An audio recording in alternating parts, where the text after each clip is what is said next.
So JELET 2025, তাই না?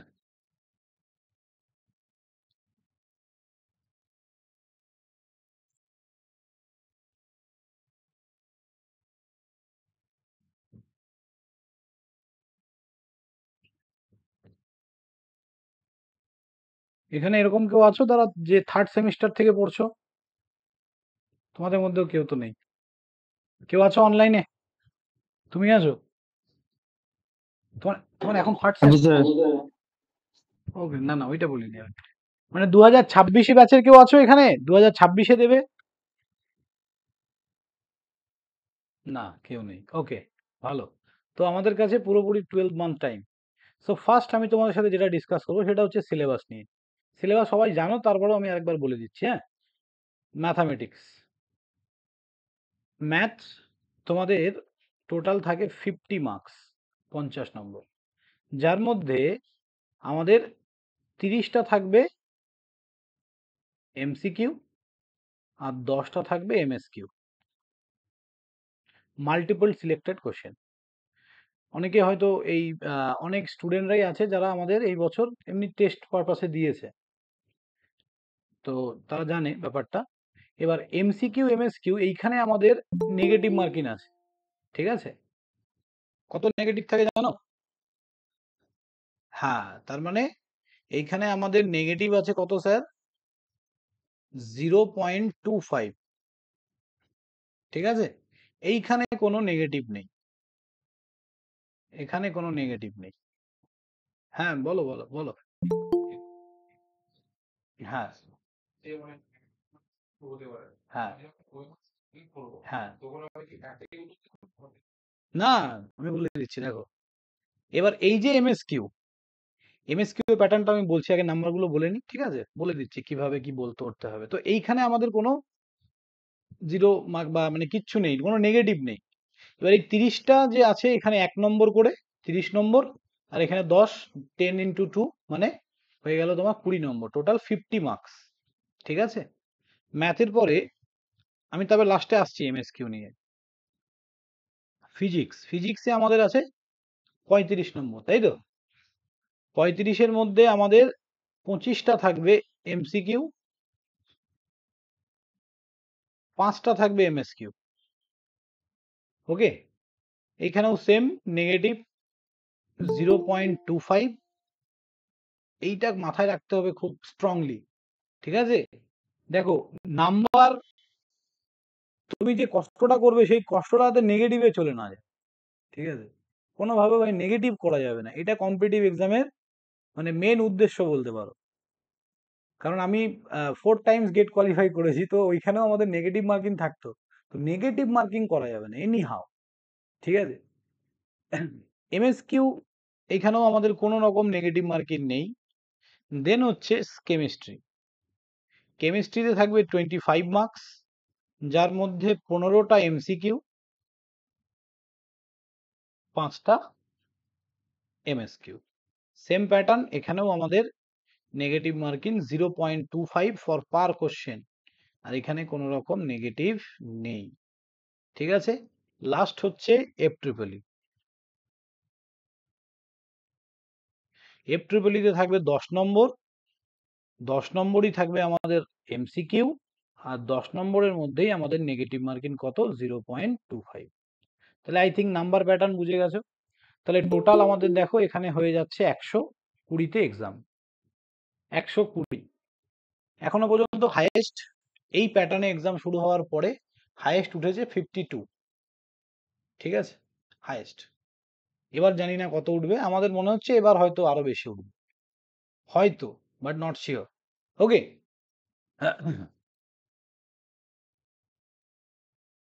তো এই হচ্ছে ব্যাপার। এবার আমরা আসি এমএসকিউ সম্বন্ধে একটু যদি বলি। এমএসকিউ এর ব্যাপারটা এরকম থাকে, এমএসকিউতে ধরো 4টে আমাকে ফিল আপ করতে হবে, এ বি সি ডি। এবার এই কোশ্চেনগুলোর মধ্যে ধরো এটার মধ্যে 2 নম্বর থাকে কিন্তু, একটা কোশ্চেনে 2 নম্বর। এর যদি একটা আনসার ঠিক হয়, এমএসকিউ মানে মাল্টিপল সিলেক্টেড, 4টে আনসারও ঠিক হতে পারে, 3টেও হতে পারে, 2টোও হতে পারে, একটাও হতে পারে। যদি একটা ঠিক হয়, ধরো এ নম্বর, এতে তুমি টিক করলে তুমি 2 পাবে। তুমি এ টিক করলে তার সঙ্গে সিও টিক করলে, ঠিকঠাক করেছো আর একটা ভুলও করেছো, 0। ঠিক আছে, মাইনাস হবে না, 0। তার মানে আমাদের ভুল কিন্তু এখানে করা যাবে না। ঠিক আছে, যদি কোনো কিছু না পারো সেটা পরের ব্যাপার, সেগুলো আমরা পরীক্ষার আগে বলবো। দেন হচ্ছে, ধরো এমন একটা কোশ্চেন আছে যার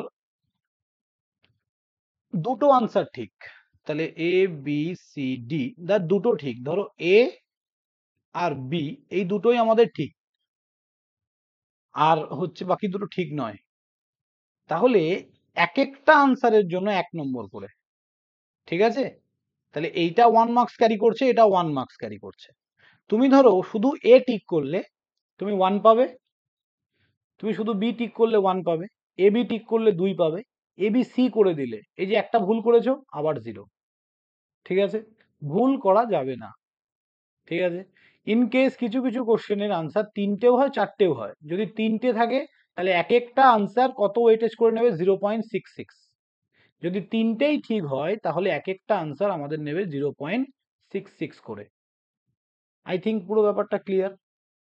ঠিক আছে, এইবার ধরো 3টে আনসার ঠিক, তুমি একটা করে এসছো, তুমি 0.66 পাবে, কিন্তু তুমি 3টে ঠিক করেছো, সাথে একটা ডিটাও দিয়ে দিয়েছো, আবার 0 হয়ে যাবে। ঠিক আছে, তো ভুলটা করলেই গেল। তো এটা হচ্ছে আমাদের পুরোপুরি এমএসকিউ। হ্যাঁ, এসো এসো, কেউ আসছে নাকি? দেখো তো একবার টেনে, কেউ আছে নাকি? না না, হাওয়ায় হাওয়ায় হবে। ঠিক আছে, ওকে। তো এই হচ্ছে আমাদের নাম্বার প্যাটার্ন। এবার আমরা কোন স্যার কি পড়াবো দেখো। ম্যাথসে আমি আর প্রীতম স্যার পড়াবো দুজনই। ঠিক আছে, এখানেই লিখি,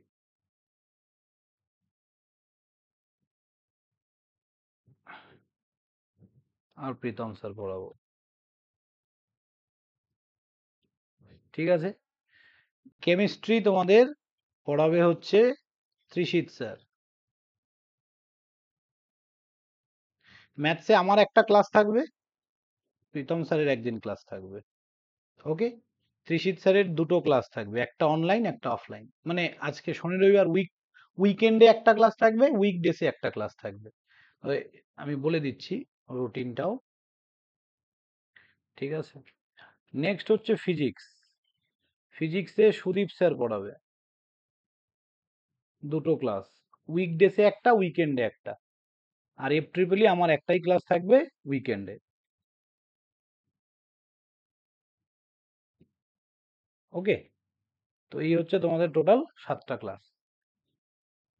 বাকি ম্যাথামেটিক্সের যে পার্টগুলো আমি করাবো ইন্টারেস্টিং, প্রীতম স্যারের পার্টগুলো একটু হার্ড থাকবে। ঠিক আছে, আমার পার্টগুলো ধরো ওই ম্যাট্রিক্স ডিটারমিনেন্ট, তারপরে কমপ্লেক্স নাম্বার, ওডি, ঠিক আছে, ওডি পার্শিয়াল ডেরিভেটিভ, এগুলো আমার পার্ট থাকবে ইন্টারেস্টিং, এবং নাম্বারও ক্যারি করবে প্রচুর। হ্যাঁ, আর প্রীতম স্যারের পার্টগুলো একটু চাপের থাকবে।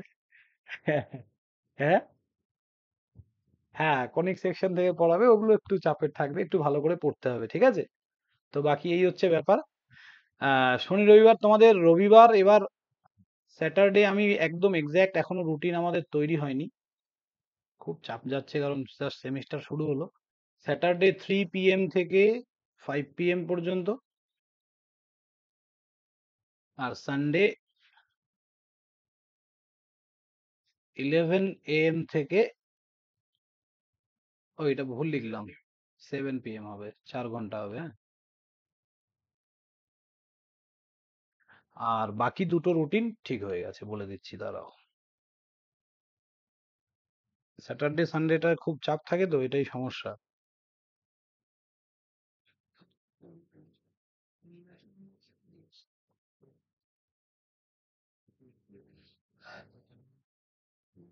একটা হচ্ছে ওয়েডনেসডে, আমি তোমাদের গ্রুপের ডেসক্রিপশন বক্সে রুটিন অলরেডি আপডেট করে দিয়েছি, 9 PM কেমিস্ট্রি। ঠিক আছে, আর ফ্রাইডে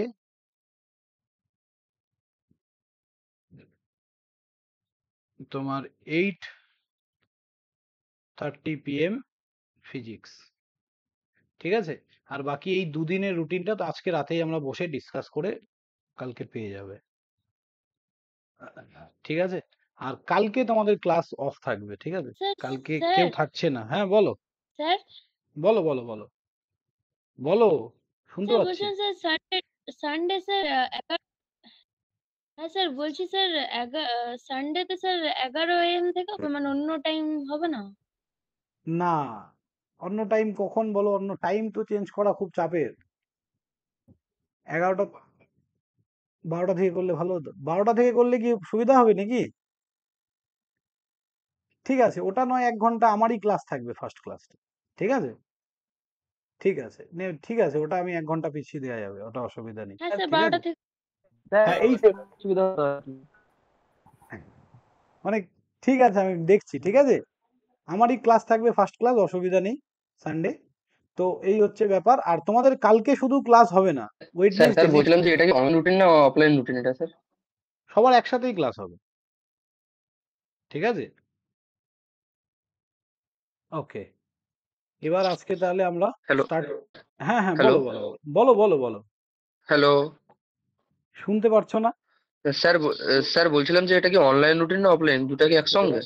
একসঙ্গে একসঙ্গেই ক্লাস স্যার সবার। বলছি যে এটা কি অনলাইন রুটিন আর অফলাইন রুটিন কি একসঙ্গে এটা? হ্যাঁ, হ্যাঁ, একসঙ্গে ওকে একসঙ্গে। ওকে স্যার, ঠিক আছে। হ্যাঁ, হ্যাঁ, চলো, চলো। ওকে। তো আহ, আর আই থিঙ্ক ওকে কারো স্যার, ওকে কোনো ওকে। ডাউট নেই।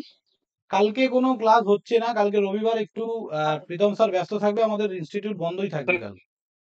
তো নেক্সট আমাদের ওয়েডনেসডে, বুধবার। বুধবার ক্লাস হচ্ছে 9 PM, আর বাকি ক্লাস রুটিন মতোই হবে। ঠিক আছে? শুধু কালকেরটাই একটু সমস্যা হয়ে গেছে। ওকে, তো চলো। আর কারো কিছু বলার আছে? কারো জিলেট সম্বন্ধে কোনো ডাউট? স্যার জানি না, বা নাম্বার ক্রাইটেরিয়া বুঝতে পারিনি, বা whatever the doubt, tell me. বা এক্সামের কি প্যাটার্নে কোশ্চেন হচ্ছে, কারো কিছু বলার থাকলে বলো। কিছু জিনিস তোমাদেরকে ক্লিয়ার করতে হবে, যেমন এই কনসেপ্টটা মাথায় রাখা যাবে না যে আমি এই সাবজেক্টটা পড়বো না। ঠিক আছে? এটা কিন্তু খুব বাজে একটা কনসেপ্ট। হ্যাঁ স্যার। স্যার স্যার কি? হ্যাঁ, হ্যাঁ, হ্যালো। বলো, বলো, বলো, বলো, বলো, বলো, বলো, তো আমি শুনতে পাচ্ছি, বলো।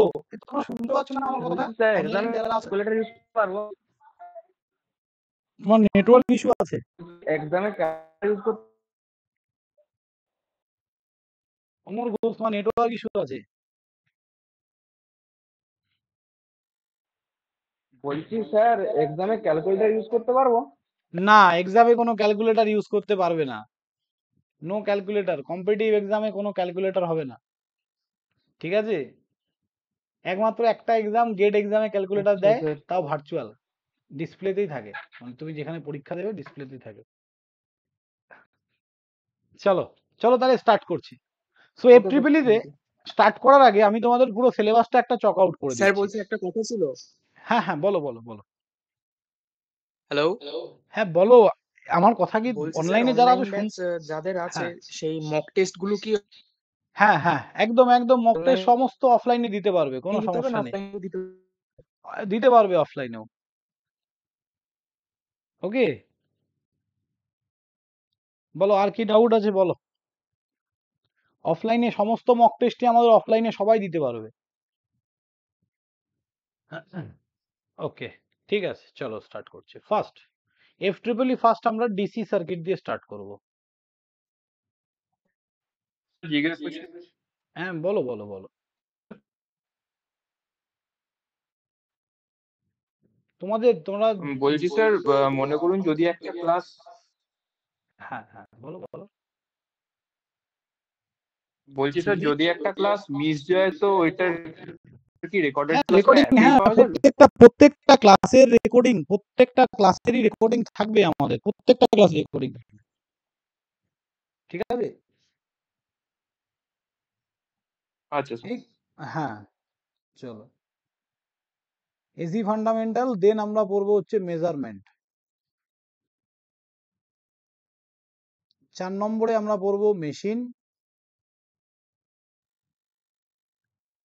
5 নম্বর আমরা পড়বো হচ্ছে ডিজিটাল ইলেকট্রনিক্স।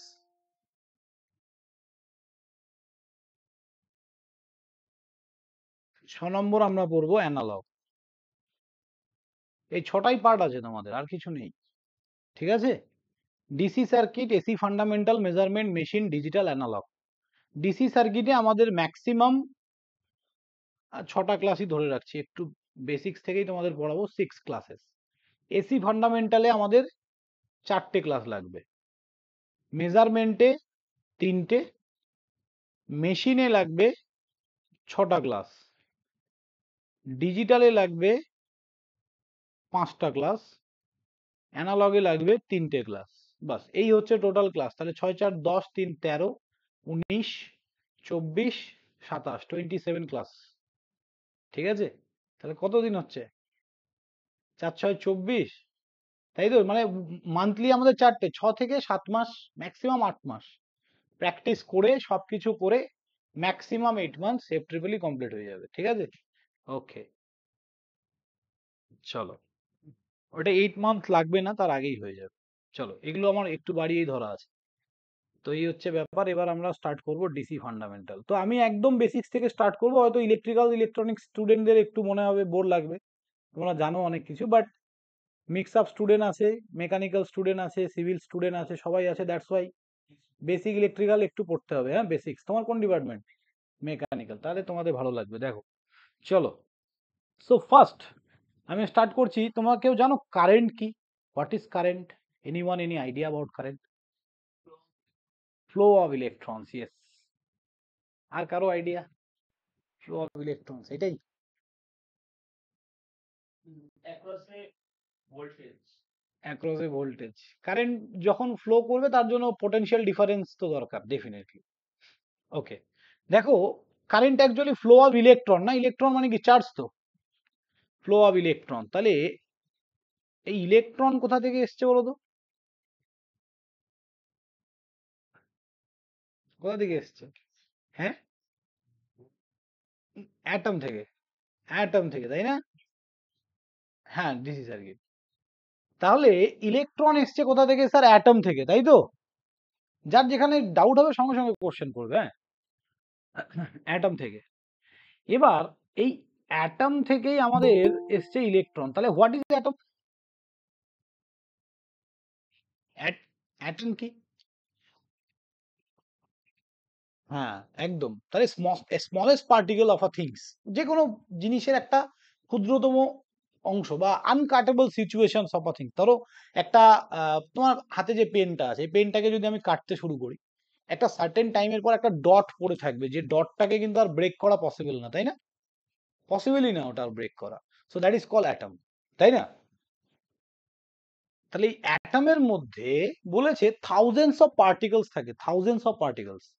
কিন্তু আমরা মেনলি ডিসকাস করব 3টে জিনিস নিয়ে: ইলেকট্রন, প্রোটন, নিউট্রন। ওকে,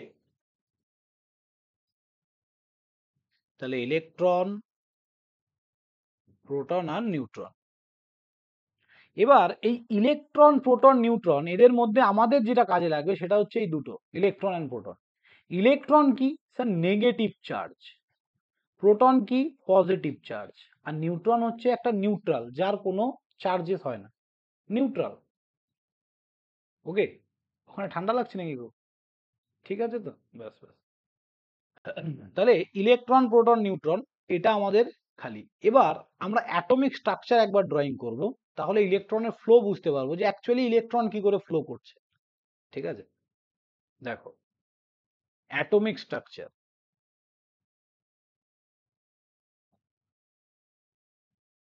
আমি খুব ভালো কেমিস্ট্রি জানি না, মানে জানি না আমি কেমিস্ট্রি, ঠিক আছে? আমি যতটুকু আমার পড়ানোর দরকার অতটুকুই জানি, তার বাইরে আমি কেমিস্ট্রি জানি না ভাই। অ্যাটমিক স্ট্রাকচার, তাহলে কোনো একটা অ্যাটমের অ্যাটমিক নাম্বার, যদি আমি তোমাদেরকে বলি যে অ্যালুমিনিয়ামের অ্যাটমিক নাম্বার কত বলো তো? 13, গুড। কেমিস্ট্রি পড়লে কিন্তু অ্যাটমিক নাম্বার মুখস্থ রাখতে হবে, 1 to 30, 1 to 30। দেখবে ত্রিশিত স্যার আশা করি তোমাদের প্রথমেই বলবে এটা, সবার কি এটা দরকার? হ্যাঁ, নাহলে কিন্তু কেমিস্ট্রিতে সমস্যায় পড়বে অনেক। তো অ্যালুমিনিয়ামের অ্যাটমিক নাম্বার 13। যার যা অ্যাটমিক নাম্বার হয়, ঠিক সেই সংখ্যক প্রোটন থাকে, সেই সংখ্যক ইলেকট্রন থাকে তার মধ্যে। তার মানে এর অ্যাটমিক নাম্বার 13 মানে এর পজিটিভ 13 মানে প্রোটন সংখ্যা 13টা থাকবে, সেম ভাবে ইলেকট্রন সংখ্যাও 13টা থাকবে। তাহলে এই দুটোই তো আধান, একটা পজিটিভ আধান একটা নেগেটিভ আধান, বা দুটোই চার্জ বলছি আমরা, তাহলে পজিটিভ নেগেটিভ যোগ করলে 0। ভালো করে একটা জিনিস ভাবো, একটা অ্যালুমিনিয়ামের কন্ডাক্টর বা একটা অ্যালুমিনিয়ামের তার আমি যদি এক টুকরো কেটে টেবিলের উপরে রেখে দিই, তার মধ্যে কি কারেন্ট ফ্লো করে? করে না তো। কিন্তু যখনই আমি কোথাও একটা কানেক্ট করছি, ব্যাটারির সাথে কানেক্ট করছি, ওর মধ্যে দিয়ে কারেন্ট ফ্লো করছে। তাহলে কি এমন ঘটনাটা ঘটছে সেখানে? দেখো, যখন জিনিসটাকে তুমি ওইভাবে ধরো টুকরো একটা ছিঁড়ে কোথাও একটা রেখে দিয়েছো, তখন টোটাল যে ওর ভেতরের পজিটিভ আর নেগেটিভ সেটা কিন্তু অ্যাকচুয়ালি 0 হয়ে আছে। মানে এটা অ্যাকচুয়ালি এখন আমাদের কি আছে? নিউট্রাল আছে। এটা কি আছে? নিউট্রাল আছে। At the time of neutral current flow করবে না। কারেন্ট ফ্লো করবে না মানে ইলেকট্রন ফ্লো করবে না। দেখো, ইলেকট্রন কখন ফ্লো করে? যখন হয় ইলেকট্রনের ঘাটতি দেখা দেয়, বা ইলেকট্রন এক্সেস অফ ইলেকট্রন হয়ে যায়, ঠিক আছে? তখনই কিন্তু ইলেকট্রন ফ্লো করে। আর ইলেকট্রনকে যদি তুমি ফ্লো করাতে পারো, তাহলেই কারেন্ট ফ্লো করবে, সিম্পল ব্যাপার।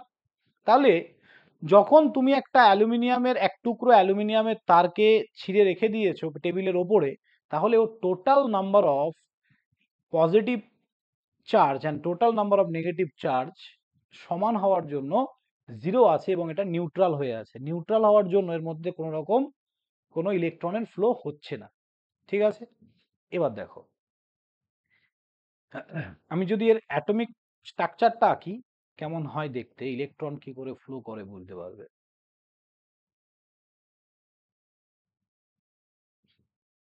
এটা আমাদের নিউক্লিয়াস, মাঝখানে থাকে নিউক্লিয়াস। নিউক্লিয়াসের মধ্যে কি কি থাকে? প্রোটন আর নিউট্রন। ইলেকট্রন কক্ষপথে থাকে বা অরবিটে থাকে। তাহলে এখানে আমাদের প্রোটন কতগুলো থাকবে?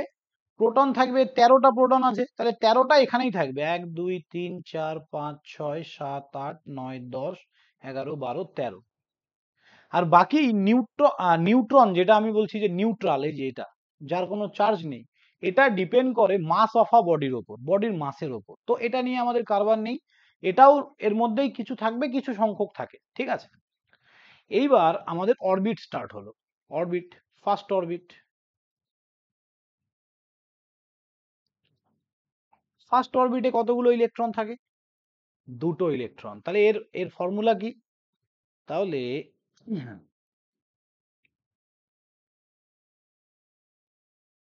Number of electron in an orbit equals to 2n square. ওকে, এই nটা কি বলতো? nটা হচ্ছে নাম্বার অফ অরবিট। nটা হচ্ছে নাম্বার অফ অরবিট। তাহলে n এর সংখ্যা যদি আমাদের 1 হয়, তাহলে এখানে কত হবে? নাম্বার অফ ইলেকট্রন 2টো। n এর সংখ্যা যদি 2 হয়, 2 স্কয়ার মানে 4, 4 দুগুণে 8 মানে 8টা। n এর সংখ্যা 3 হলে 18টা। তাহলে কি হচ্ছে?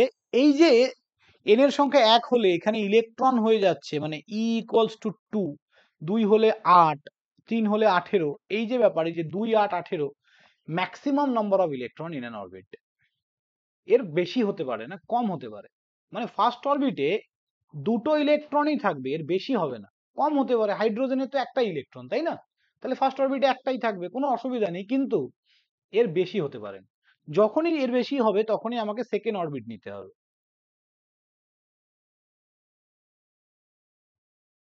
সেকেন্ড অরবিট নিতে হবে। তাহলে সেকেন্ড অরবিটে কটা থাকবে স্যার? ম্যাক্সিমাম 8টা থাকতে পারে। 1 2 3 4 5 6 7 8। এবার দেখো, তাহলে আমাদের টোটাল কত হলো? এখানে আছে কটা ইলেকট্রন? 13টা ইলেকট্রন। তার মধ্যে তুমি 2 8 হয়ে গেছে, আর পড়ে আছে 3টে। এই 3টে ইলেকট্রন কোথায় থাকবে? আউটার অরবিটে, একদম বাইরের কক্ষপথে।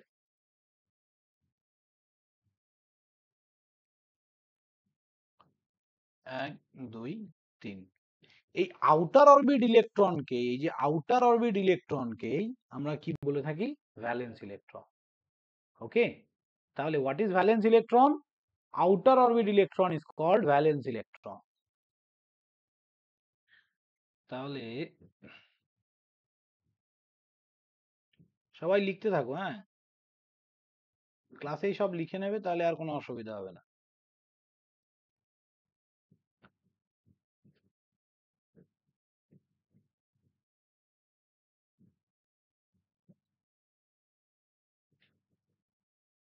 Outer orbit electron is called valence electron.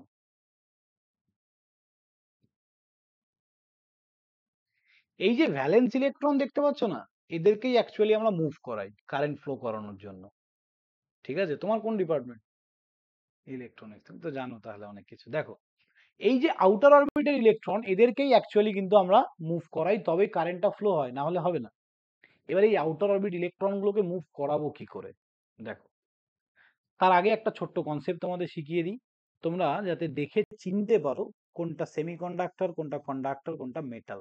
Next পেজে যাচ্ছে, এটুকু লেখা হয়ে গেছে। হ্যাঁ, লিখে নাও ঝটপট।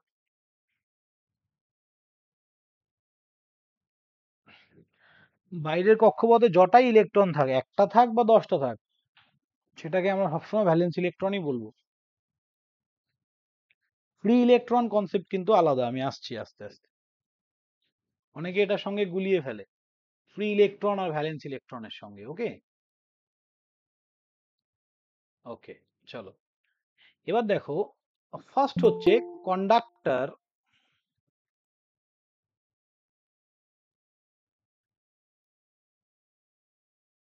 Or metal. এই পর্যন্ত কারো কোনো ডাউট নেই তো? জিজ্ঞাসা করা হয়নি আমার। কারো কোনো ডাউট নেই তো এই পর্যন্ত? বাকি অনলাইনে কারো ডাউট আছে? বলো। না স্যার। ওকে, না স্যার। প্রত্যেকটা ক্লাস করবে FEEE, আমি একটু গ্যারান্টি দিচ্ছি, যারা ইলেকট্রিক্যাল ইলেকট্রনিক্স নয় তাদেরও ভালো লাগবে FEEE, ঠিক আছে? কিন্তু ক্লাসগুলো করতে হবে। হ্যাঁ, দেখো, কন্ডাক্টর আর মেটাল কাকে বলে? মনে রাখবে যে আমি ধরে নিচ্ছি let E equals to outer orbit electron, বা E equals to number of electron in outer orbit, এভাবে লিখি তাহলে বেটার হবে। Number of electron in outer orbit. এই number of electron in outer orbit E equals to, এই E যদি n এর থেকে কম হয়, n মানে এখানে n বলতে আমি 4 বলতে চাইছি, সরি 4ই লেখো, বেটার হবে। n মানে এখানে 4 বলতে চাইছি। যদি বাইরের কক্ষপথে ইলেকট্রনের সংখ্যা 4 এর থেকে কম হয়, তখন আমরা সেটাকে কন্ডাক্টর বা মেটাল বলে থাকবো। কন্ডাক্টর বাংলায় পরিবাহী।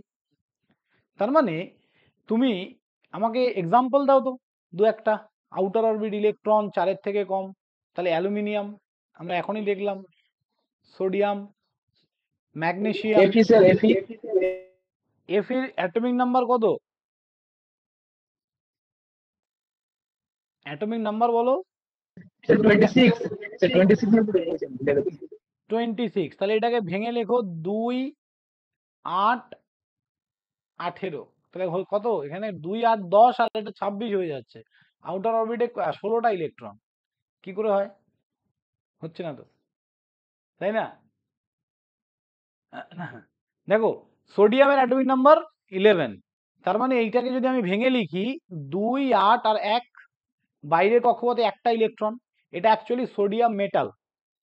সোডিয়াম মেটাল, সোডিয়াম মানে যে সবসময় লবণই হবে এরকম ব্যাপার নেই কিন্তু, দিস আর সোডিয়াম মেটাল। ওকে, দেন হচ্ছে Mg, ম্যাগনেসিয়াম 12, 2, 8, 2।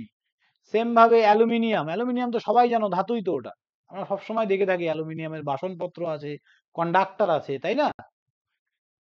তাহলে এই হচ্ছে অ্যালুমিনিয়াম। তাহলে এরা সবাই হচ্ছে কন্ডাক্টর, পরিবাহী। তারপরে কি স্যার? আমরা জানি কপার। কপারের অ্যাটমিক নাম্বার কত? 29। 29 কে যদি ভেঙে লিখি 2, 8, 18, 1, 10 আর 8, 18, 28 আর 1, মানে বাইরের কক্ষপথে আলটিমেট 4 নম্বর কক্ষপথে একটা ইলেকট্রন।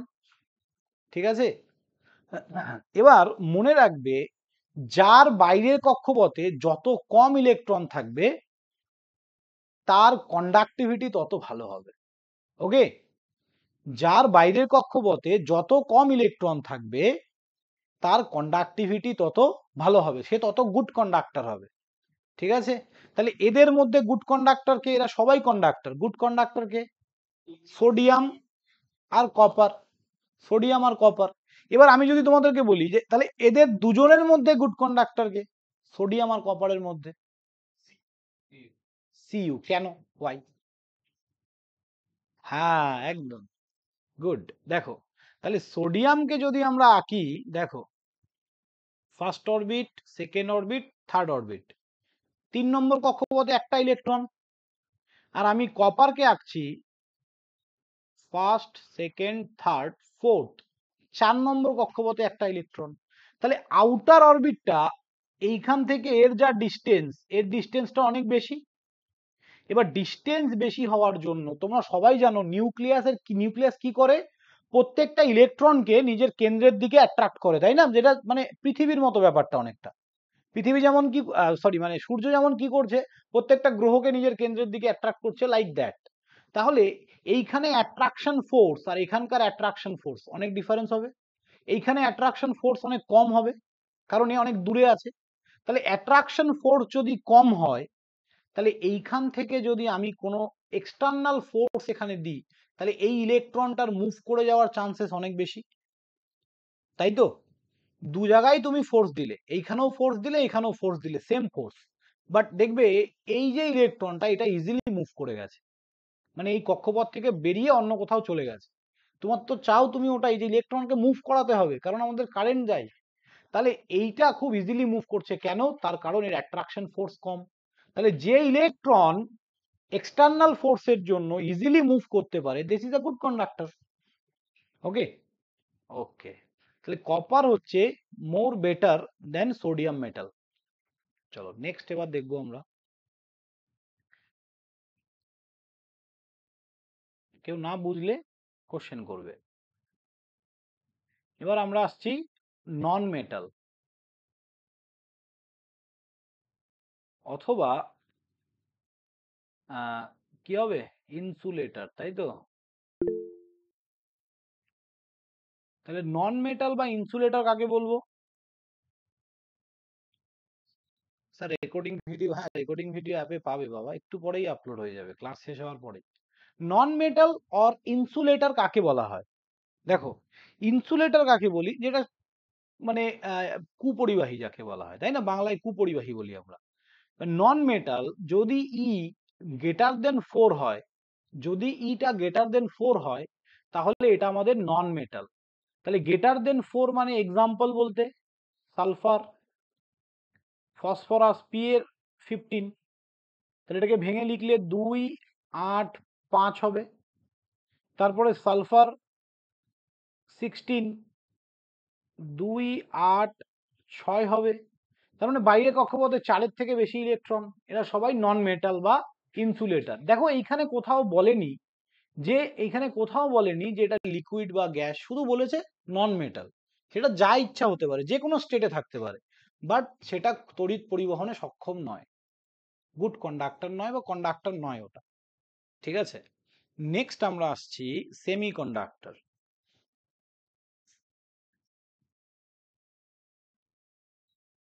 তো সেমি কন্ডাক্টরে কি হয়? ইলেকট্রন কটা থাকে? 4টে হবে, একদম। তার মানে E ইকুয়ালস টু 4। যদি আউটার অরবিটে ইলেকট্রন নাম্বার 4-এর সমান হয়, তখন আমরা সেটাকে বলবো সেমি কন্ডাক্টর বা অর্ধপরিবাহী। অর্ধপরিবাহী কেন? সেমি কন্ডাক্টরের কন্ডাক্টিভিটি, এবার কন্ডাক্টিভিটি মানে তড়িৎ পরিবহন করার ক্ষমতা।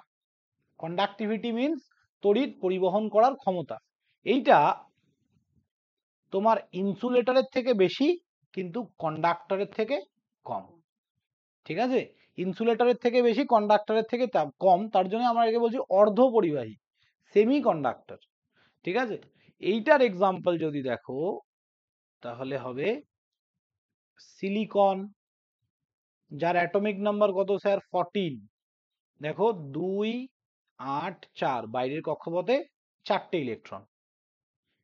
তারপরে কি জার্মেনিয়াম, জার্মেনিয়ামের 32, 2 8 18, 28 হলো আর 4 32। তারপরে কি কার্বন হতে পারে 2 আর 4, কেন 6 তো কার্বনের। এবার কার্বনের অনেক টাইপ থাকে, ঠিক আছে, যেমন হিরে, ওটা কার্বনের একটা টাইপ।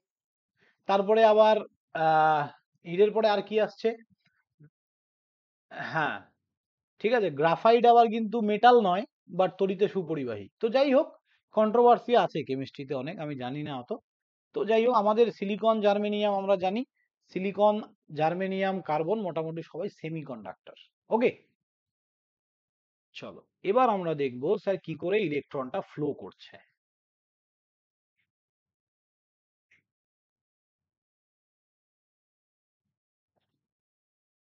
দেখো, এট ফার্স্ট টেল মি যে দুটো মানে সেম চার্জ, দুটো পজিটিভ চার্জ পরস্পরকে কি করবে, রিপেল করবে বা বিকর্ষণ করবে, আর অপোজিট, হ্যাঁ, আর অপোজিট চার্জ আমাদের আকর্ষণ করবে, তাই তো? একদম একদম। দেখো, ধরো এইখানে কিছু সংখ্যক ইলেকট্রন চেয়ারে বসে আছে, ওকে, 4টে ইলেকট্রন চেয়ারে বসে আছে। এইখানে যদি আমি কিছু সংখ্যক পজিটিভ চার্জকে ছেড়ে দিই, তাহলে ইলেকট্রনগুলো কি করবে, পজিটিভের দিকে অ্যাট্রাক্ট হবে না? ডেফিনেটলি হবে স্যার। তাহলে এইখানে এই পজিটিভ চার্জের দিকে সবার প্রথমে কে অ্যাট্রাক্ট হবে? ফার্স্টের ইলেকট্রন তো, তাই এই ইলেকট্রনটা, তারপরে তারপরেরটা, এইভাবে সিকোয়েন্সে যাবে পর পর পর পর, তাই না? তাহলে সবার প্রথমে এই ইলেকট্রনটা চলে গেল, তারপরে এটা, তারপরে এটা, তারপরে এটা। তাহলে আমি যদি বলি তোমাদেরকে যে বলো তো রেজাল্টেন্ট ডাইরেকশন অফ ইলেকট্রন কি হবে, তাহলে তোমরা বলবে sir right side to left side, this is the resultant direction, right? Okay, এবার ভালো করে একটা জিনিস বোঝার চেষ্টা করো, যদি এই ইলেকট্রনটাকে আমি মুছে দিই, এ তো চলে গেল এখানে, তারপরে কে গেল এটা, তারপরে কে গেল এটা, তারপরে কে গেল এটা। তাহলে এই যে ইলেকট্রন গুলো যে চেয়ার ছেড়ে উঠে চলে যাচ্ছে, চেয়ারগুলো খালি হচ্ছে, তাহলে সবার আগে এই চেয়ারটা খালি হলো, তারপরে এটা, তারপরে এটা, তারপরে এটা। তাহলে চেয়ারগুলো যে খালি হচ্ছে তার ডাইরেকশন কি, উল্টো না, লেফট টু রাইট। তাহলে আমরা ছোটবেলার থেকে এই জিনিসটা পড়ে এসেছি যে current is a flow of electron, তার সঙ্গে এটাও পড়েছি যে ইলেকট্রন যেদিকে ফ্লো করে কারেন্ট তার উল্টো দিকে ফ্লো করে। তাহলে এইটা যদি ইলেকট্রনের ফ্লো হয়, এটা কার ফ্লো হবে, কারেন্টের ফ্লো। ক্লিয়ার ব্যাপারটা? কারেন্টের ফ্লো, তাই না? তাহলে কারেন্ট, এই জন্যই আমরা কি করি, যখন দেখো এবার এবার একটা আমি সার্কিট নেই, এবার ক্লিয়ার হয়ে যাবে, আর পুরোপুরি ক্লিয়ার হয়ে যাবে।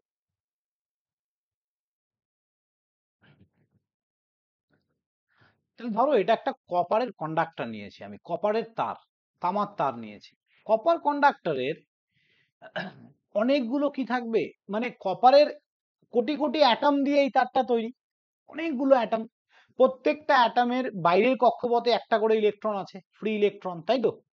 তাহলে আমি ধরো চোখে দেখতে পাচ্ছি সেই ইলেকট্রন গুলোকে, জাস্ট ধরে নিলাম যে ফ্রি ইলেকট্রন গুলোকে আমি দেখতে পাচ্ছি চোখে, এরকম ভাবে। এবার এমনি যদি আমি এই কপার তারটা খুলে টেবিলের উপরে রেখে দিই, কারেন্ট ফ্লো করবে না। আমি কি করলাম, এখানে একটা ব্যাটারি কানেক্ট করে দিলাম, এটা ব্যাটারি সিম্বল, আই থিঙ্ক এটা সবাই জানো, এটা পজিটিভ, এটা নেগেটিভ। তাহলে এই পজিটিভ চার্জ কি করবে স্যার, পজিটিভ কি করবে, এই ইলেকট্রনটাকে নিজের দিকে অ্যাট্রাক্ট করবে। এবার ভালো করে বোঝো ব্যাপারটা, যখনই তুমি ব্যাটারিটাকে কানেক্ট করবে তখনই এই পজিটিভটা কি করবে, ইলেকট্রন অ্যাট্রাক্ট করবে, একটার পর একটা ইলেকট্রন কি হবে, এর দিকে আসতে থাকবে। তাহলে এইটা যদি আমাদের ইলেকট্রনের ডাইরেকশন হয়, তাহলে কারেন্টের ডাইরেকশন কি হবে, এই দিকে হবে। এই জন্যই আমরা যখন কোনো একটা সার্কিট আঁকি, তখন কারেন্ট ডাইরেকশন কি দেখাই, পজিটিভ টু নেগেটিভ দেখাই কি না, এইভাবে করি তো, এটা প্লাস এটা মাইনাস। তাহলে কেন করি, তার কারণ হচ্ছে এটা, ওকে।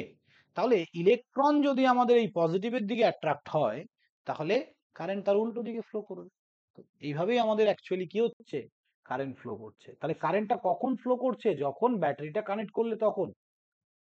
এবার এখান থেকে একটা কনসেপ্ট চলে আসলো, ভালো করে বোঝো, তাহলে এই যে ইলেকট্রন, ধরো এখানে 100 খানা ইলেকট্রন আছে সাপোজ, এই টোটাল যে ইলেকট্রন এটা কিন্তু এই সার্কিটটার মধ্যে সার্কুলার ওয়েতে এইভাবে ঘুরতেই থাকবে যতক্ষণ ব্যাটারি ওদেরকে ফোর্স দিয়ে যাচ্ছে। তাহলে ব্যাটারিটা লাগানোর পরে ইলেকট্রন মুভ করছে, ব্যাটারি ওদেরকে অ্যাট্রাক্ট করছে, তারপরে ওরা মুভ করছে। তাহলে এনার্জি লস কার হচ্ছে, ইলেকট্রনের না ব্যাটারিটার? ব্যাটারিটার। তাহলে আমরা ভুল বলি না এই কথাটা, ব্যাটারিটার তাহলে এনার্জি লস হচ্ছে। তাহলে আমরা বাড়িতে এইভাবে কেন বলি, যে বাবা মা বলে দেখবে এই তুই ফ্যান চালিয়ে চলে যাচ্ছিস, বেকার কারেন্ট পুড়ছে, বকা দেয় তো, ভুলে যাই আমরা বাড়ি থেকে বেরোলে। তাহলে কারেন্ট কি কোনোদিনও পড়ে? ভালো করে ভাবো, current is a flow of electron. Current যদি পুড়ে যায় ইলেকট্রনটাই তো পুড়ে যাবে, আর ইলেকট্রন পুড়ে গেলে অ্যাটমটাই পুড়ে যাবে, অ্যাটম পুড়ে গেলে তারটাই তো পুড়ে যাবে। তাহলে অ্যাকচুয়ালি যে জিনিসটা বলছে তোমাকে তোমার প্যারেন্টস যে পুড়ে যাচ্ছে বা ওয়েস্ট হচ্ছে, সেটা অ্যাকচুয়ালি ব্যাটারির এনার্জি বা ভোল্টেজ। ব্যাটারি অ্যাকচুয়ালি নয়, এটা আমাদের একটা ভোল্টেজ সোর্স, ভোল্টেজ সোর্স। তাহলে ইলেকট্রন কিচ্ছু করে না ভাই, ইলেকট্রন চুপচাপ দাঁড়িয়ে আছে, ভোল্টেজ কি করছে, ওকে টেনে নিয়ে একটা সার্কুলার পাথে ঘোরাচ্ছে, আর যখন ভোল্টেজ ওকে ইলেকট্রনটাকে টানছে তখনই কারেন্ট ফ্লো হচ্ছে, ব্যাস। তাহলে এনার্জি বা ড্রপ বা লস কার হচ্ছে, ভোল্টেজ। ওকে, চলো বলো, কেউ বুঝতে পারোনি কোন জায়গায়, কারো কোনো কোশ্চেন থাকলে বলো।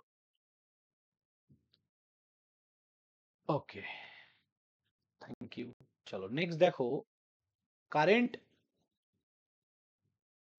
কে আমরা আই দিয়ে লিখে থাকি নর্মালি, ইউনিট কি অ্যাম্পিয়ার।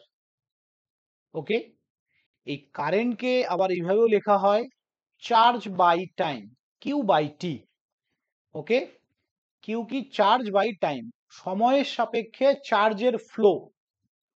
ওকে, চার্জ ফ্লো, অ্যাকচুয়ালি কারেন্ট তো ইলেকট্রন ফ্লো, ইলেকট্রন তো চার্জ, সেটা কার রেসপেক্টে ফ্লো করছে, টাইমের রেসপেক্টে। তাহলে charge flow with respect to time is called current. তাহলে এটার ইউনিট আমরা এটাও বলতে পারি কুলম্ব পার সেকেন্ড, তাই তো? তাহলে আমরা কারেন্টের ইউনিট এটাও বলতে পারি কুলম্ব পার সেকেন্ড, আর অ্যাম্পিয়ার তো সবাই জানো। এবার তোমাদের কাছে নেক্সট কোশ্চেন আমার, কারেন্ট কি কোয়ান্টিটি, স্কেলার না ভেক্টর?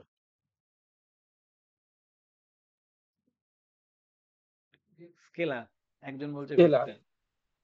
কি কোয়ান্টিটি আমি জানি না, স্কেলার। ওকে, কেন স্কেলার?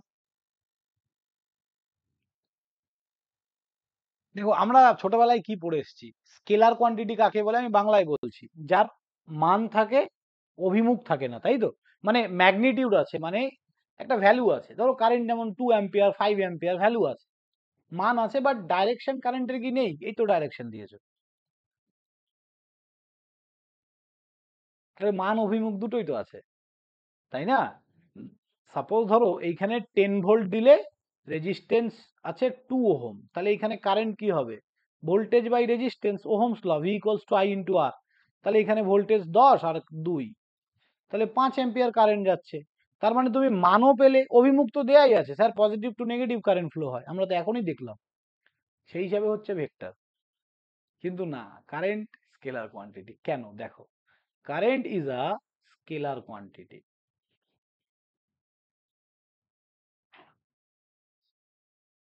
এর দুটো পয়েন্ট লিখবো আমরা, কি? ফার্স্ট পয়েন্ট দেখো,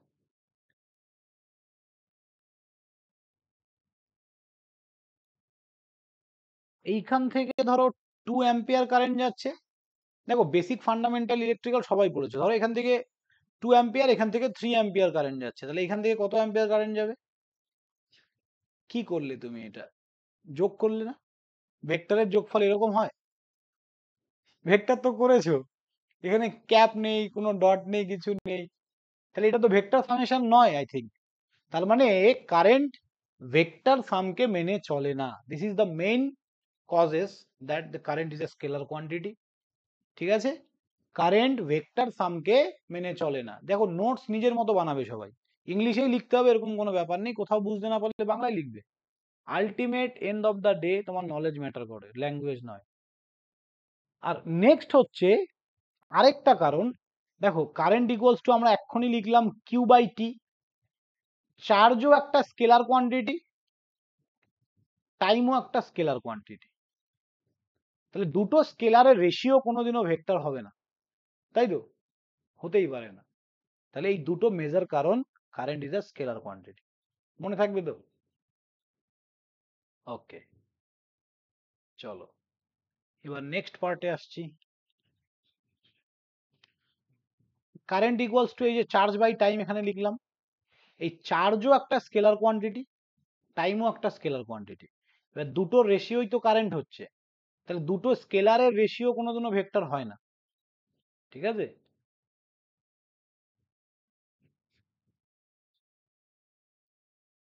নেক্সট পেজে যাচ্ছি।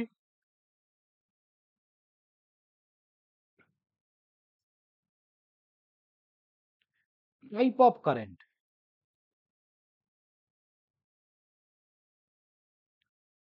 Type of current, okay. তাহলে আমরা জানি স্যার কারেন্ট এসি হয় আর ডিসি হয়, তাই না? একটা অল্টারনেটিং কারেন্ট আর একটা ডাইরেক্ট কারেন্ট, আরো একটা কারেন্ট আছে ভ্যারিং কারেন্ট বলি আমরা, ভ্যারাইং কারেন্ট, ওকে দেখাচ্ছি আমি।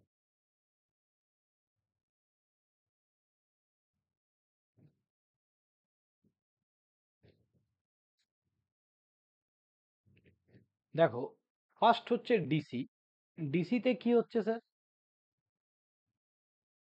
এটা আমার এক্স অ্যাক্সিস ওয়াই অ্যাক্সিস যদি আমি নিয়ে থাকি, এদিকে ধরো এটা আমার এক্স অ্যাক্সিস বরাবর আমি টাইমকে নিয়েছি, আর এদিকে ম্যাগনিটিউডকে নিয়েছি কারেন্টের ভ্যালু। তাহলে ডিসিতে কি হয়, এরকম আমরা একটা স্ট্রেট লাইন পাবো, স্ট্রেট লাইন, আমার হয়তো একটু বাঁকা হয়ে গেছে, এরকম স্ট্রেট লাইন। দেখো জিরোতে এর ভ্যালু জিরো আছে, সরি ভুল বললাম, জিরোতে এর একটা ভ্যালু পাচ্ছি আমরা সামথিং, যখন সময় জিরো আছে একটা সামথিং ভ্যালু পাচ্ছি, ধরলাম আমি এটা 2 অ্যাম্পিয়ার। তুমি 1 সেকেন্ড পরে দেখো তাও 2 অ্যাম্পিয়ার, 2 সেকেন্ড পরে দেখো তাও 2 অ্যাম্পিয়ার, ইনফিনিটি টাইম না, যতক্ষণ চলছে তুমি যতক্ষণ দেখছো ওর ম্যাগনিটিউড কিন্তু ফিক্সড, তাই না? সো ডিসিতে কি হয়, আমাদের চেঞ্জেস হয় না ম্যাগনিটিউডটা, সময় চেঞ্জ হচ্ছে, সময় বাড়ছে, but the value of the current is same, ঠিক আছে? আমি যদি এসিতে আসি,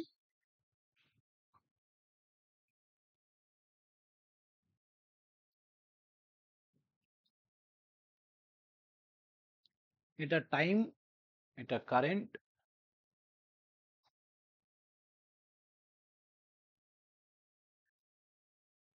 এরকম ভাবে এটা কন্টিনিউ চলছে। দেখো এসিতে যখন সময় জিরো তখন এটা জিরো, একটু পরে যদি আমি এরকম জায়গায় দেখি একটু সময়টা বেড়েছে, কারেন্টের ভ্যালু বেড়েছে, কিছু একটা আউটপুট তো আমি পাচ্ছি এখানে। আবার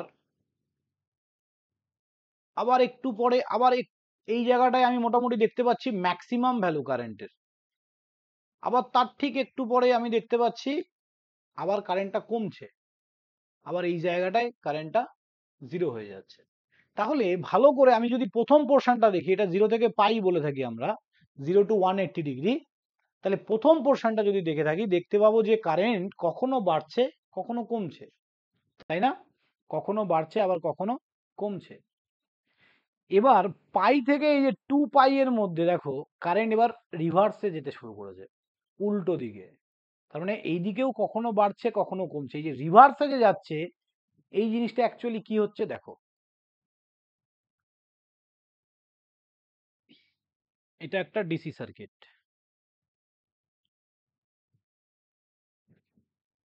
ডিসি, এখানে কারেন্ট ক্লকওয়াইজ ফ্লো করছে উইথ কনস্ট্যান্ট ম্যাগনিটিউড, এই যে সময়ের সঙ্গে বাড়ছে কমছে কিছু হচ্ছে হচ্ছে না, কনস্ট্যান্ট ম্যাগনিটিউড। এইবার আমি যদি এসিটাকে দেখি,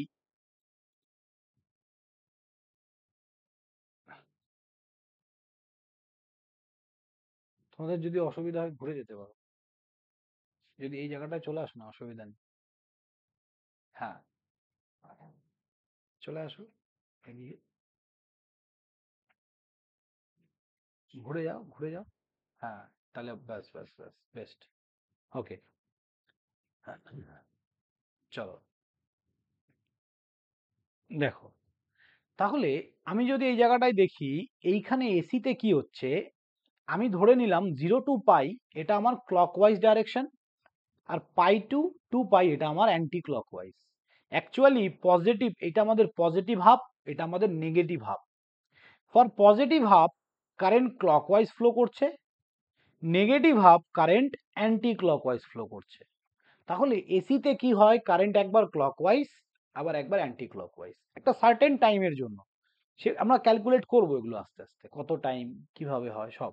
তো কখনো ক্লকওয়াইজ কখনো অ্যান্টি ক্লকওয়াইজ। এবার যখন ক্লকওয়াইজ করছে তার মধ্যেও আবার একটা সমস্যা কি, কখনো বাড়ছে কখনো কমছে।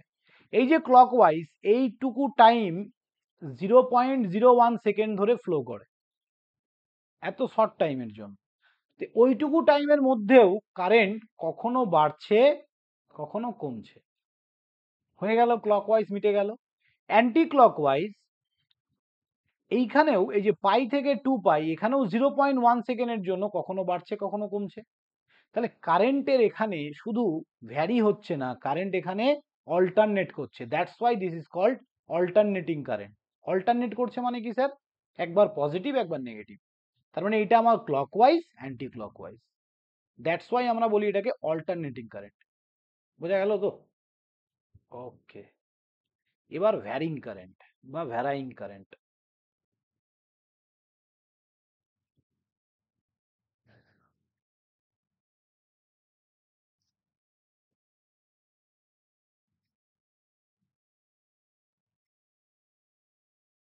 এই ধরনের গ্রাফ পাবো। এসির আর ডিসি, এসি সঙ্গে এটার কি তফাৎ বলো তো? নেগেটিভ হাফ সাইকেলটা নেই, তার মানে অ্যান্টি ক্লকওয়াইজটা হবে না আর। হ্যাঁ, এটা অ্যাকচুয়ালি ফুল ওয়েভ রেকটিফায়ারের আউটপুট। ঠিক আছে, এটাকে আমরা পালসেটিং ডিসিও বলে থাকি। এইখানে এসি ডিসি দুটো কম্পোনেন্টই আছে, এসি প্লাস ডিসি। এসি কেন বলছি, কখনো বাড়ছে কখনো কমছে, ভ্যারি করছে, দ্যাটস ওয়াই। এবং ডিসি কেন বলছি, শুধু পজিটিভ বলে, শুধু পজিটিভ বলে ডিসি বলছি। তো এটাকে আমরা আরেকটা কি নাম দিয়ে থাকি, পালসেটিং ডিসি।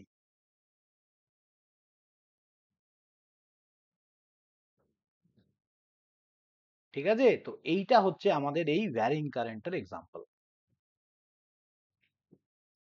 বুঝতে পেরেছো তো? বাহ,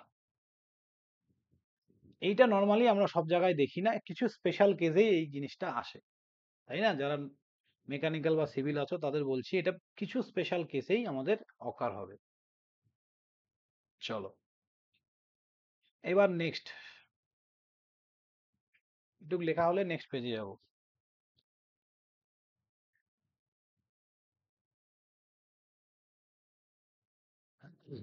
দেখো এবার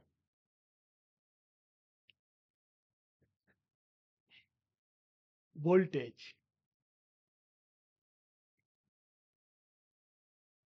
আই থিঙ্ক কারেন্ট সম্বন্ধে আর কারো কোনো ডাউট নেই, তাই তো? ঠিকঠাক জানতে পারলাম আমরা কারেন্ট কি কি করে ফ্লো করে। হ্যাঁ বলো বলো বলো, কিছু বললে? কিসের এক্সাম্পল বলো তো? এটার এটার পালসেটিং ডিসি, এটা output of full wave rectifier.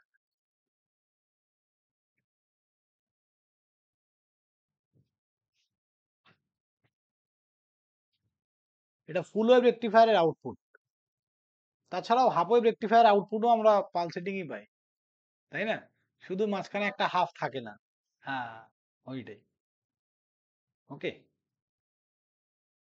Voltage কি দেখো, voltage one type of force যেটা কি করছে না, কারেন্ট ফ্লোতে হেল্প করছে। ঠিক আছে, এই ভোল্টেজকে আমরা দু রকম ভাবে ডিফাইন করে থাকি। একটা হচ্ছে EMF and potential difference, PD. নাম শুনেছো সবাই। একটা ইএমএফ ইলেকট্রোমোটিভ ফোর্স, আর একটা পোটেনশিয়াল ডিফারেন্স। লিখে নাও ফুল ফর্ম।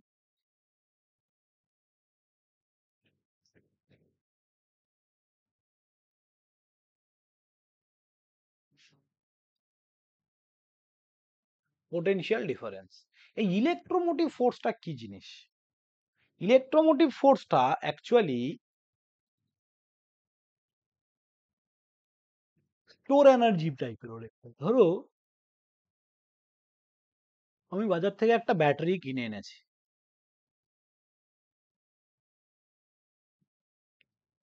এইটা আমার ব্যাটারি। ব্যাটারি পেন্সিল ব্যাটারিগুলো এরকমই তো হয়, মাথায় একটা এরকম থাকে ছোট্ট, আর এটা নিচেরটা। তো এটা নর্মাল যখন কন্ডিশনে তুমি জাস্ট নিয়ে আসলে, বাজার থেকে নতুন কিনে নিয়ে এসছো, যতক্ষণ না তুমি কোনো কিছু কানেক্ট করছো, এইখানে যতক্ষণ না তুমি লাইট কানেক্ট করছো, ততক্ষণ এ এনার্জি রিলিজ করবে না। তার মানে কি ওর মধ্যে এনার্জি নেই? এনার্জি আছে। রিলিজ কখন হচ্ছে? যখন লোড কানেক্ট হচ্ছে। লোড কাকে বলে? যে কোনো অ্যাপ্লায়েন্সেস, সেটা লাইট হতে পারে, টিভি হতে পারে, ফ্রিজ হতে পারে, হোয়াট এভার ইট ইজ, ঠিক আছে, ফ্যান হতে পারে। যে কোনো অ্যাপ্লায়েন্সেস যখন কানেক্ট হচ্ছে তখন আমি সেটাকে বলছি লোড। তাহলে এই জায়গাটায় ভালো করে বোঝো। এবার এই যে নতুন ব্যাটারিটা কিনে এনেছো, এর মধ্যে যে এনার্জিটা স্টোর আছে সেটাকে আমরা অ্যাকচুয়ালি ইএমএফ বলছি, ঠিক আছে, স্টোর এনার্জিটাকে। আর যখনই এটা রিলিজ করছে এনার্জিটাকে, তখনই সেটা পোটেনশিয়াল ডিফারেন্স ক্রিয়েট হয়ে যাচ্ছে। কেন? বুঝতে পারবে এবারে। তাহলে এই স্টোর এনার্জিটাকে আমরা বলছি ইএমএফ। আর যখনই আমাদের এই ব্যাটারির সঙ্গে আমরা এটা ধরো লোড হিসেবে আমরা রেজিস্ট্যান্স লাগিয়েছি একটা, এইখানে আমরা রেজিস্টার লাগিয়েছি, তখনই এইখানে আমাদের এর অ্যাক্রসে পিডি তৈরি হবে, পোটেনশিয়াল ডিফারেন্স, বিভব প্রভেদের পার্থক্য, তাই তো বাংলায়। ভালো করে একটা জিনিস দেখো তো, এই যে ব্যাটারিটা কারেন্টটাকে ঠেলে নিয়ে এদিক দিয়ে ফ্লো করাচ্ছে,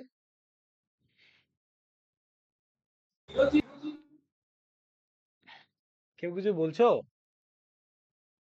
দেখো ভালো করে দেখো, এই যে জাস্ট কিছু জিনিস ইমাজিন করো। ধরো এই যে রেজিস্ট্যান্স, লোডের মধ্যে দিয়ে কারেন্ট ফ্লো করাতে গেলে ওর অনেক বেশি এফোর্ট দিতে হয়। এমনি একটা নর্মাল তারের, এই যে তার, এটা একটা কন্ডাক্টর, এই তারের মধ্যে দিয়ে কারেন্ট ফ্লো করাতে গেলে এই ভোল্টেজের বা ব্যাটারির এনার্জি লস অনেক কম হয়। কিন্তু যখন এই লোডের মধ্যে দিয়ে যাবে, তার ওর এনার্জি লস বা ভোল্টেজের ড্রপ অনেক বেশি হয়ে যায়। তাহলে এইখান থেকে ও ঠেলে ঠেলে ঠেলে ঠেলে নিয়ে আসলো ইলেকট্রনটাকে, এইখান থেকে এইটুকু রাস্তা যখন ওকে পার করতে হবে না, তখন ওর huge amount of energy loss হয়ে যাবে। ওকে, বা এনার্জি লস মানে ভোল্টেজ ড্রপ অ্যাকচুয়ালি। তাহলে ভোল্টেজ ড্রপটা কোথায় হবে? লোডের অ্যাক্রসে বা রেজিস্ট্যান্সের অ্যাক্রসে। তাহলে আমাকে একটা কথা বলো তো, এইখানকার যা ভোল্টেজ, আমি যদি একটা ভোল্টমিটার দিয়ে এইখানকার ভোল্টেজ মাপি এই পার্টিকুলার পয়েন্টের, আর এইখানকার ভোল্টেজ মাপি, সমান হবে? কারণ এইখানে তো ভোল্টেজ ড্রপ হচ্ছে, এর অ্যাক্রসে ভোল্টেজের ড্রপ হচ্ছে। তো তার মানে এইখানকার যা ভোল্টেজ এখানকার ভোল্টেজ সমান হবে না। আর ভোল্টেজ যদি সমান না হয়, ওটাকেই তো বলে পোটেনশিয়াল ডিফারেন্স। তাহলে পোটেনশিয়াল ডিফারেন্সটা কখন তৈরি হলো? যখন তুমি এই লোডটা লাগালে, তারপরে তৈরি হলো, তাই না?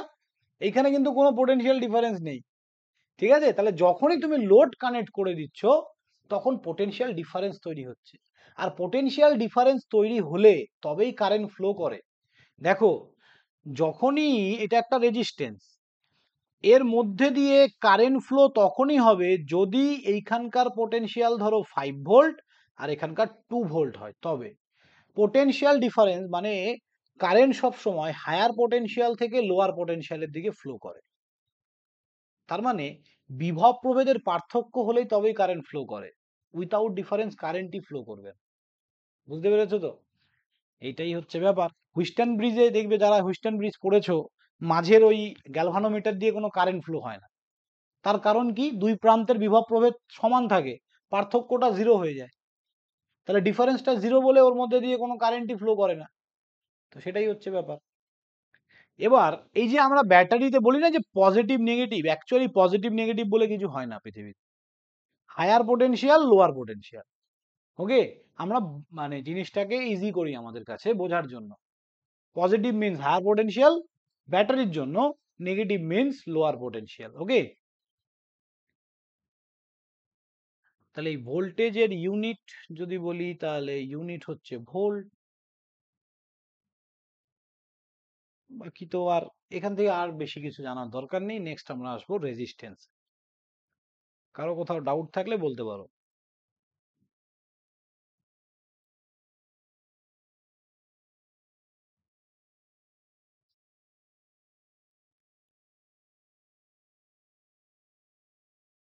হয়েছে সবার লেখা? ওকে, এবার আমরা আসছি রেজিস্ট্যান্স।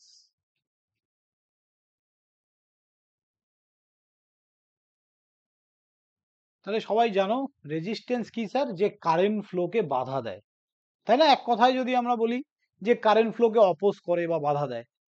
ভালো করে একটা জিনিস ভাবো তো, এটা একটা রাস্তা আছে, এখান থেকে তুমি হেঁটে যাচ্ছ, এইখানে যদি কেউ বাধা দেয় তুমি যেতে পারবে?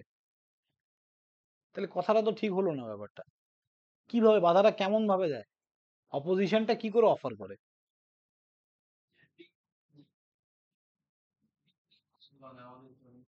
জিগজ্যাগ পাথ ঠিক নয়, ন্যারো পাথ তৈরি করে। রেজিস্ট্যান্স অ্যাকচুয়ালি ইলেকট্রন ফ্লো করার জন্য একটা ন্যারো পাথ তৈরি করে, ঠিক আছে? ধরো আমি আমার বাড়িতে পাইপ লাইনিং বসাচ্ছি, পাইপ বসাচ্ছি, ব্যাপারটা বোঝো।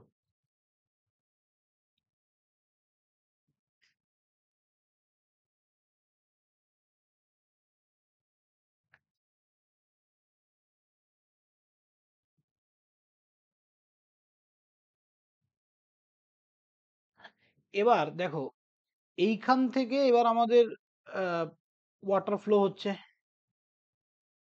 এই জায়গাটায় যে পরিমাণ ওয়াটার ফ্লো হবে এইখানে তো হবে না, সেটা হবে না তো, কারণ এখানে পাথটা অনেকটাই ন্যারো, তাই না?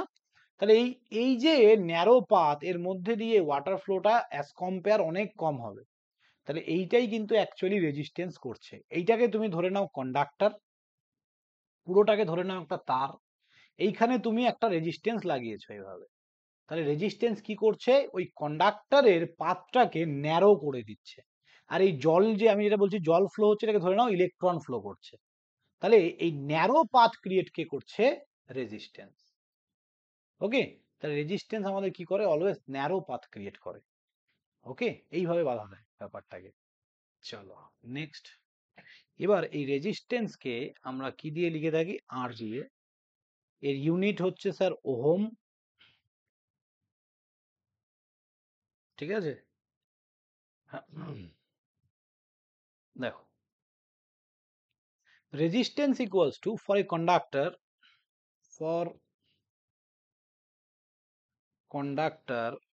R directly proportional to L, R inversely proportional to 1 by A, এই দুটো ফর্মুলা আসে।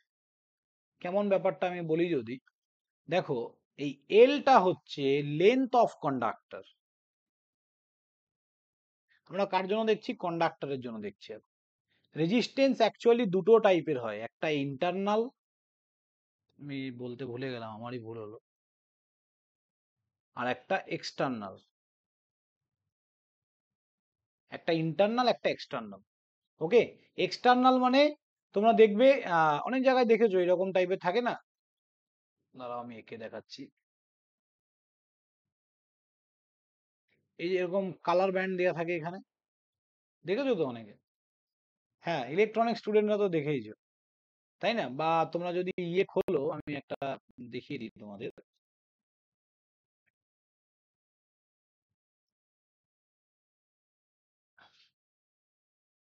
এই যে এগুলো তো দেখেছো তোমরা, এগুলো এক্সটার্নাল, বাইরে থেকে কানেক্ট করছো তুমি। আর ইন্টারনাল কোনটা আমি বলতে চাইছি? ইন্টারনাল হচ্ছে যে কোনো জিনিসের মধ্যে দিয়ে যদি কারেন্ট ফ্লো করে, সেটা যাই হোক, তার একটা ইন্টারনাল বাধা দেওয়ার ক্ষমতা থাকে। কারণ পৃথিবীতে পিওর বলে কোনো কিছু হয় না, বা আইডিয়াল কন্ডিশন বলে কিছু নেই। সবার মধ্যেই লসেস কিছু না কিছু হবে। এবার এই লসেসটা কার জন্য হবে? রেজিস্ট্যান্সের জন্য। বাধা দিচ্ছে বলেই তো লসেসটা হচ্ছে।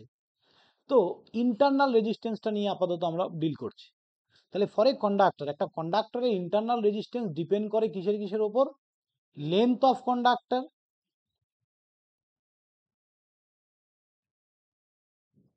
লেন্থ অফ কন্ডাক্টর, এই কন্ডাক্টরের লেন্থটা কতটা।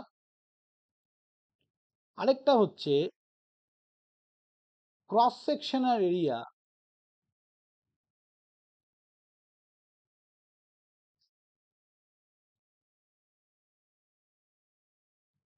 ক্রস সেকশনাল এরিয়ার ওপর।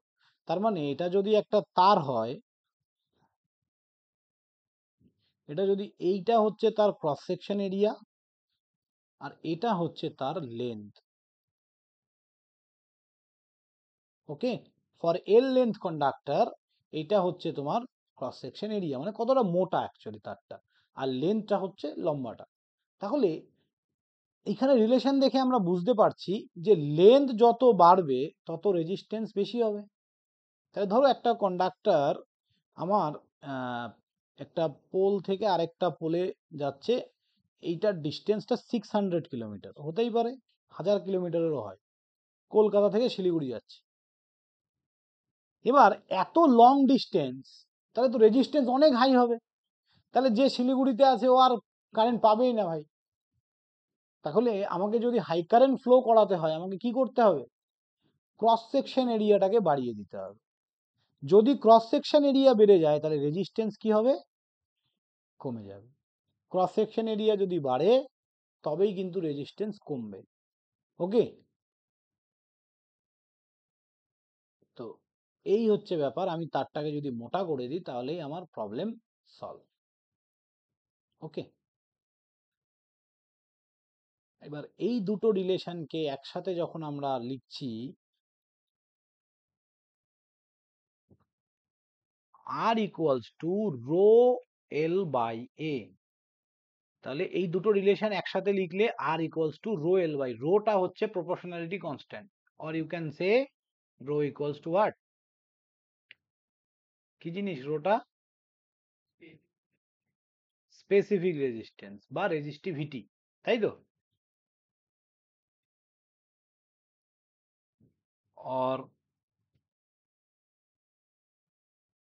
specific resistance, okay, resistivity or specific resistance। এবার এই রো এর আমি যদি ইউনিট বের করতে চাই তাহলে আর এ বাই এল বলতে পারি এটাকে আমরা, rho equals to R A by L. তাহলে আর মানে ওহম, এ মানে মিটার স্কয়ার, এরিয়া কি মিটার ইন্টু মিটার মানে মিটার স্কয়ার, আর লেন্থ হচ্ছে মিটার, তাহলে কেটে দিলে ওহম মিটার। তাহলে স্পেসিফিক রেজিস্ট্যান্স বা রেজিস্টিভিটির ইউনিট কি? Ohm metre. ঠিক আছে, ওকে।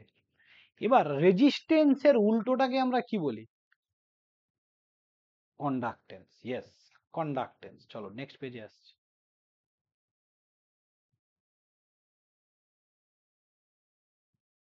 কন্ডাক্টেন্স, ওকে।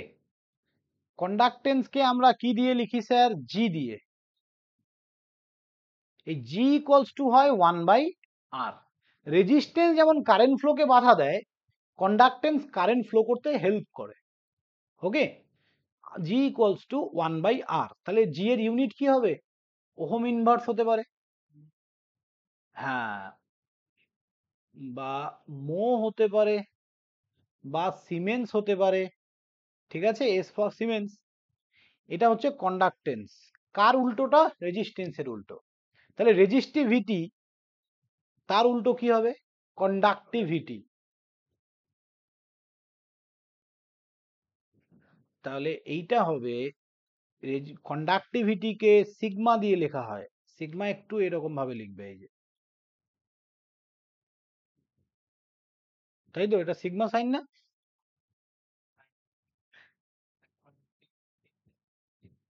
কন্ডাক্টিভিটি সিগমা দিয়ে লিখবো আমরা, ঠিক আছে?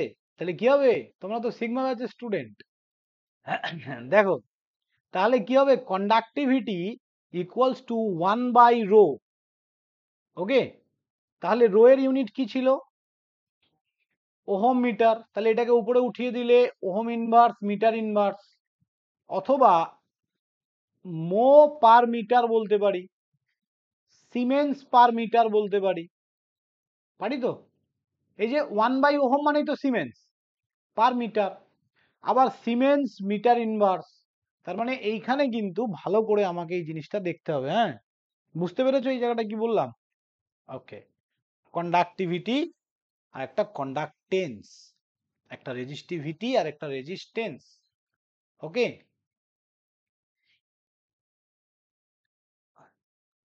তো এই হচ্ছে ব্যাপার। তো বাকি নেক্সট দিন আমরা, আজকে এইটুকুই থাকবে, নেক্সট দিন আমরা শুরু করব রেজিস্ট্যান্সের সিরিজ প্যারালাল থেকে। সিরিজ প্যারালাল নয়, রেজিস্ট্যান্সের আরো অনেক কিছু বাকি আছে। রেজিস্ট্যান্সেরই 2টো ক্লাস লাগবে আরো, শুধু রেজিস্ট্যান্স। ঠিক আছে, বেসিকটা স্ট্রং হলে তারপর আস্তে আস্তে তো স্পিডে পড়ানো হবে। তো আই থিঙ্ক আজকে ক্লাস সবাই বুঝতে পেরেছো নাকি? অনলাইনে যারা আছো একটু বলো, কারো কোনো সমস্যা? না হ্যাঁ, স্যার, একদম ঠিক আছে। একদম ক্লিয়ার তো? মানে মনে হলো না তো যে, মানে ধরো যারা সিভিল মেকানিক্যাল বা অন্য ডিপার্টমেন্ট থেকে আসো তাদের ভালো লেগেছে? বুঝতে পারলে?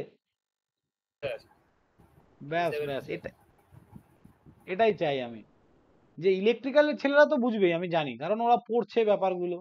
বাকিদের বোঝাটা আমার দরকার। ওকে, সো থ্যাংক ইউ স্টুডেন্ট।